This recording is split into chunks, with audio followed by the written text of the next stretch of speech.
First thing I notice is warmth. Not the dry, artificial heat of my apartment, but something richer, like the embrace of sunlight itself.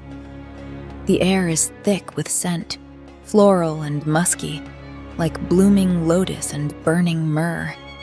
My fingers trail over the sheets beneath me, smooth, impossibly soft linen. I shift, and something cool brushes against my skin. Metal. My eyes flutter open, and my breath catches. Above me, an impossibly high ceiling, painted deep blue and adorned with golden stars, stretches toward infinity. The walls are carved with intricate images of gods and pharaohs. Sunlight pours through sheer linen curtains, casting shimmering golden patterns on the alabaster floor. This isn't my bedroom. I sit up too fast, and something clinks against my wrists. I look down. Bracelets, thick, golden cuffs etched with delicate hieroglyphs. My stomach twists. This has to be a dream. A soft gasp makes me turn. "Your Majesty, you are awake." The voice is careful, reverent. A young woman kneels beside my bed, head bowed. She is dressed in fine white linen, cinched at the waist with a golden belt. Her dark hair is braided, her eyes lined with kohl. I open my mouth to speak, but words fail me. "Majesty?" "Shall we prepare you for the morning, Great One?" she asks, lifting her gaze. The confusion in my chest is a storm, but I force myself to breathe. The scents, the heat, the weight of gold on my skin, it all feels too real. I swallow hard and nod. "Yes," I say. "Help me up." The attendants move like whispers around me, guiding me into a grand alabaster bath. The water is warm, scented with rose petals and sandalwood. My skin tingles as they pour honeyed oils over my shoulders, massaging them into my skin. My hair is washed in lotus-infused water, the delicate scent making my head spin. I close my eyes and let myself sink into it. There is no rush here. Every movement is slow, purposeful, as if the act of bathing is sacred. When I emerge, my body is dried with soft linen, and the attendants rub fragrant oils into my skin: jasmine, almond, myrrh. Their hands glide over my arms and legs, covering me in the scent of royalty. Then comes the adornment, a white linen dress, so fine it clings to my form like water, is draped over me. My wrists, neck, and fingers are decorated with rings of lapis lazuli and turquoise, golden cuffs, an intricate wide collar that shimmers in the light. Finally, a headdress of gold is placed atop my head, queen's crown. I stare at my reflection in the polished bronze mirror. I look otherworldly, powerful, and for the first time, I feel it. I am a queen. Merritt, my chief attendant, leads me to a shaded balcony overlooking the Nile. The sight steals my breath. The river stretches endlessly, glistening like liquid gold. In the distance, pyramids rise against the sky, ancient and unmoving. Palm trees sway, the warm breeze carrying the scent of jasmine. But then, I see the food. A grand table is set for me, covered in bronze and clay plates piled high with fresh fruits, bread, and honey. The air is filled with the intoxicating scent of roasted nuts, pomegranate, and warm spices. Merritt bows. "Your morning meal, Majesty." I sit slowly, my pulse racing. Before me, a tray of glistening figs, their dark skins soft and ripe, a dish of pomegranate seeds, their jewel-like centers catching the morning light. Warm bread, its crust golden and crisp. Honey, thick and fragrant, dripping from a silver spoon. I pick up a piece of bread, breaking it apart. It's warm, soft, airy. The moment I take a bite, my eyes widen. The flavor. It's unlike anything I've ever tasted. Pure. Not like the processed food back home. Just earthy, rich, real. I reach for a fig, sinking my teeth into its soft flesh. The taste is sweet, deep, honeyed. It melts on my tongue, leaving behind a warmth that lingers. Then, a pomegranate seed. It bursts between my teeth, a perfect mix of tart and sweet. The honey is golden, floral, so thick it clings to my lips. Even the water is crisp, touched with a hint of mint. I close my eyes, overwhelmed. Back home, I ate rushed breakfasts, coffee from a machine, stale bagels, protein bars filled with chemicals. Here, every bite is a gift. I exhale, smiling. For the first time since I woke up, I let myself enjoy this. A stroll through the kingdom. After breakfast, Merritt leads me through the palace gardens. The air is thick with the scent of jasmine and citrus. The sound of flowing water soothes my ears as we pass lotus pools and date palms heavy with fruit. Exotic birds flit between trees, their feathers vibrant blue and green. Everything feels so alive. A servant kneels before me, offering a golden goblet of wine infused with honey. I take a sip. The flavor is warm, spiced, intoxicating. Would you like to see the city, Majesty? Majesty. The word still doesn't feel like mine, but the thought of seeing more of this world, of stepping beyond the palace walls, makes me nervous, yet I would be crazy to pass on this opportunity. Yes, I say, my voice still unfamiliar in my own ears. I would. We move through an archway guarded by towering statues of falcon-headed Horus. The palace gates open, and before me, Egypt unfolds. The city is alive. Golden sunlight bathes the limestone streets, casting long shadows over rows of bustling market stalls. Merchants call out to passing nobles, their tables overflowing with brightly dyed fabrics, glimmering jewelry, earthenware filled with spices, and fresh fruit. Children run barefoot through the crowds, their laughter mixing with the calls of traders and the rhythmic drum beats of distant musicians. Everything is color, movement, sound. And yet, everyone stops when they see me. The energy hushes, just slightly, as heads bow, hands press to hearts. A man kneeling beside a fruit stand whispers, "Blessings upon you, great queen." A woman clutches her child to her chest, eyes full of reverence. My stomach tightens. They look at me like I am a goddess. I want to tell them I'm not. I want to tell them I don't even know how I got here. Instead, I keep walking. We pass a weaver's stall, where an elderly woman threads gold into deep blue fabric. She catches my gaze and, without hesitation, kneels, pressing her forehead to the ground. I swallow. "Please," I say, unsure if I am allowed to speak, unsure of how much of myself I am supposed to reveal. "Rise." She hesitates but obeys, her weathered hands smoothing the fabric before her. "Your reign will be long and blessed," she murmurs, her voice filled with something more than respect, something like faith. I don't know how to respond. Instead, I reach out, running my fingers over the cloth. It is soft, richly woven, the gold thread catching the light like trapped sunlight. Merritt gestures, and a servant steps forward, folding the fabric, tucking it away as if it already belongs to me. I want to protest, but the woman only smiles, as if she has given something sacred. I clutch the fabric against my chest, feeling its weight. I want to protest, to tell her that I have done nothing to deserve such an offering.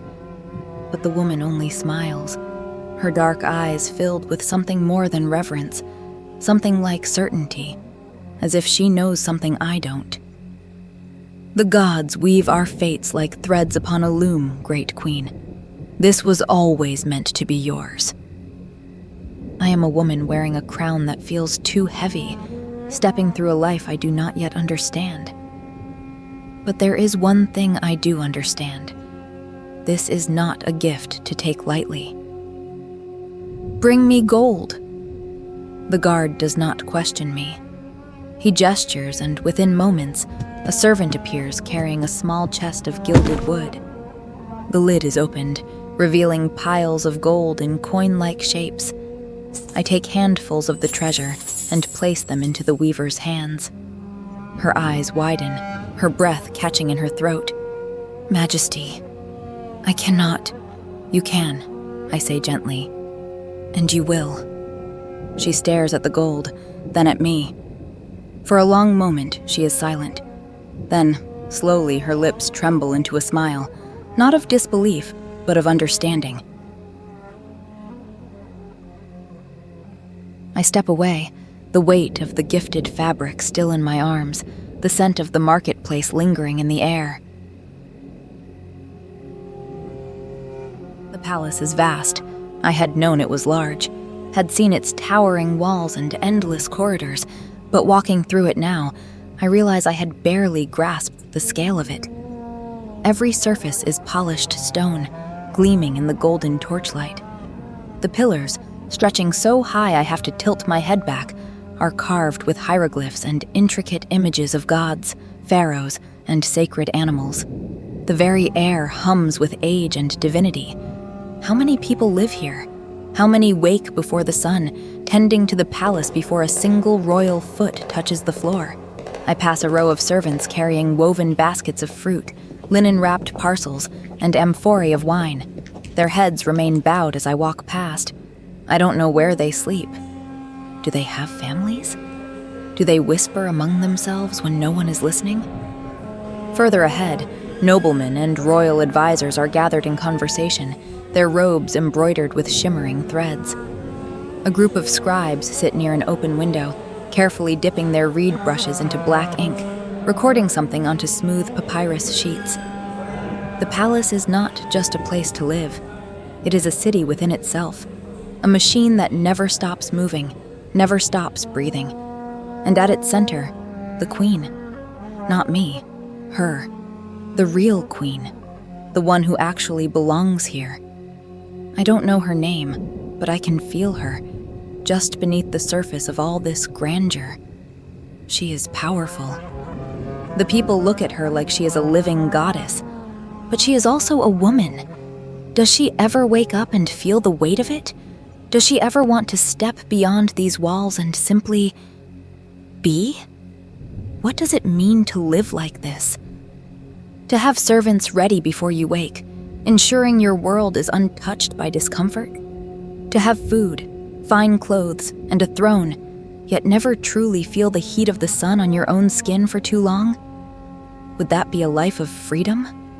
Or a life inside a golden cage? I don't have an answer. We keep walking, and as we approach a set of massive gold-inlaid doors, two guards, their bronze weapons glinting in the torchlight, push them open, revealing a hall so vast it feels endless. At its center, sitting atop a throne carved from black stone and gold, is the pharaoh, and he is looking directly at me. I freeze at the threshold. The pharaoh, my father, though I cannot remember him, sits upon a throne of black stone and gold, watching me with an expression that is neither welcoming nor unkind. His eyes are sharp, like those of a falcon surveying the world from above. He wears a broad collar of precious stones and gold, heavy cuffs on his wrists, and a headdress adorned with the sacred cobra. Though he is seated, I can tell he is a man of immense presence, a ruler whose word shapes the lives of thousands. He gestures to me. "Come." My feet move before my mind can catch up. The long, echoing hall swallows the sound of my sandals against the polished stone floor. Massive columns stretch toward the ceiling, painted with scenes of gods and rulers. This is where decisions are made. This is where Egypt is ruled. I lower myself to my knees, uncertain. But before I can bow my head, he reaches out, lifting my chin. "You are my daughter," he says softly. "You do not kneel before me." A lump forms in my throat. He gestures toward a seat beside him. I hesitate before sinking onto the cushions, feeling the weight of the moment press down on me. He watches me for a long time. I wonder if he sees the truth, that I am not his daughter, that I do not belong here. Finally, he speaks. "You have been quiet today." I swallow. "I have been thinking." He nods, as if expecting this answer. "And what have you thought?" What am I supposed to say? That I don't belong in this world? That I am not his daughter, not a queen, not even certain I am awake? I glance down at my hands. They are steady, unmarked by labor. I take a slow breath. I have been thinking about the life of a queen. He leans back slightly, waiting. I choose my words carefully. Everyone bows. They offer gifts, speak my name with reverence, look at me as if I am something more than human. But I do not rule alone, do I? He smiles, the first sign of warmth I've seen from him. No. No ruler is truly alone. The gods guide us, the people shape us, and we are only as strong as those who stand beside us. I nod slowly. I saw the market today, the weavers, the merchants, the scribes. I saw the temple, the priests, the offerings. The kingdom is vast, and yet they all look to me. They look to you because you are the heart of it, he says. A queen does not simply sit on a throne. She is a pillar upon which the kingdom stands. I hesitate. And if she does not wish to be that pillar? His expression does not change, but something flickers in his gaze. Do you not wish for greatness? The answer catches in my throat. I do not know what to say, because this is not my life, because I have another life, somewhere far away. I lower my eyes. I do not know. He exhales slowly. It is not uncommon to wonder if you are meant for the path set before you, but the gods do not make mistakes. I want to tell him the gods must have made a mistake, but I cannot say that. Because some part of me, the part that feels the warmth of the torches, the cool press of jewels against my skin, the steady presence of the pharaoh beside me, fears that it is not a mistake at all. What if I do not want this? I ask finally. He does not look surprised. Instead, he studies me for a long moment before answering. Then you must decide, he says. If you walk away, you must do so with certainty. If you stay, you must stay with conviction. I am drowning in uncertainty. I do not know how to leave, and I do not know if I would choose to stay. The silence between us stretches long. Finally, he stands. The movement is fluid, powerful. He steps toward a low table where a large bronze bowl is filled with cool, clear water. He gestures for me to come closer. I rise carefully, stepping toward him. He reaches into the water and lifts a single flower, its white petals unfolding in his palm. This flower does not choose where it blooms, he says. It rises from the mud, reaching for the sun. It does not resist its fate. It simply becomes what it is meant to be. He places the flower into my hands. I stare at it, my chest tight. I want to tell him that I am not a lotus, that I do resist, that I am not meant to be here, but the words do not come. Instead, I clutch the flower in my palm and let the silence settle around me like the night itself.